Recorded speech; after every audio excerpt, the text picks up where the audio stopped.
બોર્ડની પરીક્ષાઓ નજીક હોય ત્યારે ટેન્શન થોડું થાય સ્વાભાવિક છે, પરંતુ આપણે થોડું પ્લાનિંગ કરીએ તો ધાર્યું પરિણામ આપણે મેળવી શકીએ છીએ। ટાઈમ ટેબલ આપણે જે બનાવ્યું છે રોજનું, એ ટાઈમ ટેબલ મુજબ આપણે રોજ કામ કરીશું।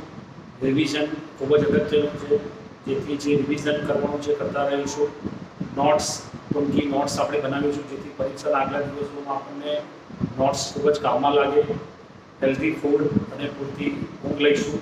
સોશિયલ મીડિયાથી અત્યારે હાલના સમયમાં આપણે દૂર રહીશું। આત્મવિશ્વાસ ખૂબ જરૂરી છે। આખું વર્ષ આપણે મહેનત કરી છે, જેથી આપણને સારું પરિણામ મળવાનું છે, એવી પોઝિટિવ એનર્જી સાથે જ આપણે કામ કરીશું।